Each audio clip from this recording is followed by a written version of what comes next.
गोटे गाँव में गोटे काठुरियाटे थाए। से काठुरियाटी प्रतिदिन जंगल को जाई काठ संग्रह करी आनी बजार रे बिके। बजार रे बिकी जो पैसा पाए से पैसा रे आनी तार परिवार पोषण करे। दिनकर कथा से जंगल को जाइए गोटे बर गछ पाखे पहुँचिकी बर डाल को हाणिया को गला बेलू से बर गछरू गोटे भूतटी बाहरला। से भूतटी कहला, देख काठुरिया भाई, ये गछ में मुँह रोचे, गछ को हाण ना ना ना नहीं मु गछ को न हाणिले मोर परिवार अपोषा रही। ठीक अच्छे, तुम गोटे काम कर, गोटे बर माग, से बर फल तुम तुम परिवार पोषण कर ये गछर डाल को हाण ना।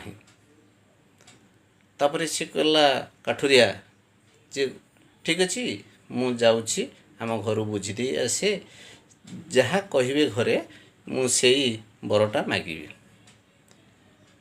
सेठू घर को जाइकी प्रथम माँ पाखक गला, माँ को पचारा, माँ मु कौन बर मागिबी ना बर बापारे मु तोते जन्म देछि हेले तोते देखिपारि ना, तेणु गोटे काम कर, मोर आखि दीटा दरकार, आखि दीटा पाईगले मु तुमको देखिपारि। तापरे से समय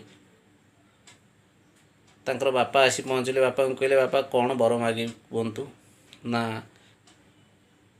बापा कहले, बाबा तू एमती प्रतिदिन जंगल को जाऊचु, दुख कष्ट करी बहुत कष्ट करी परिवार पोषुचु, तोर यही कष्ट किपरि लाघव हम से बर माग।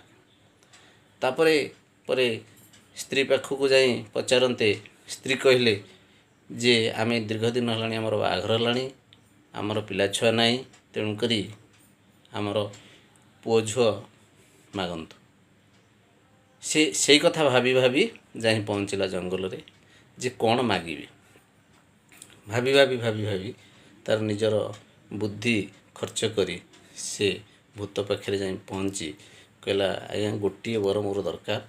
से बरटी होची कौन ना, माँ मोर बसी रत्न पलंकरे नाती नातुणी को खेलाउथिबो। या फल से कौन हला ना, माँ बापा आउ स्त्री समस्तंकर जो अभिलाष को पूर्ण करि पारला, कारण एथिरे तार बुद्धि को से ठीक भाव में विनियोग करि पारला, जा फल तीन जनकर आशा पूर्ण हो पारला।